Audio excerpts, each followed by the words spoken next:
Praise the lord. ఈ దినము దేవుని యొక్క వాగ్దానము నీకోసం.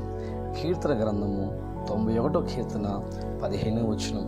శ్రమలో నేను అతనికి తోడై ఉండేదను. ఈ మాట చదువుతున్నప్పుడు, ఈ మాట వింటున్నప్పుడు ఏదో తెలియని బలము, తెలియని ధైర్యము మన జీవితంలో కలుగుతుంటుంది. ఎందుకో తెలుసా? మన శ్రమలో దేవుడు మనకు తోడుగా ఉంటాడు అనే మాట. ఈ రోజున మన అనుకునేటువంటి వారు ఎంతోమంది మనకు తోడుగా ఉంటున్నారు అనుకుంటాం.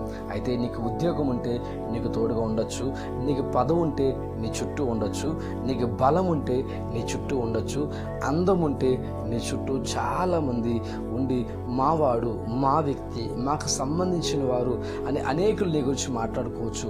ఒకవేళ శ్రమలో ఉంటే, నువ్వు బాధలో ఉంటే, వ్యాధిలో ఉంటే, ఇబ్బందులు ఉంటే వెళుతున్నప్పుడు నీ పక్కన ఎవరు ఉండలేకపోవచ్చు.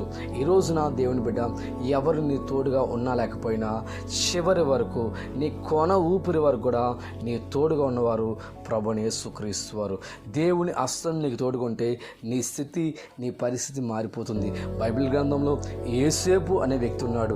యేసేపుకు అన్నల బలము అనుకున్నారు, అన్నలు చేవదిలి పెట్టేస్తారు, తండ్రి చేవదిలి పెట్టేస్తారు, అందరూ చేవదిలి పెట్టేస్తారు.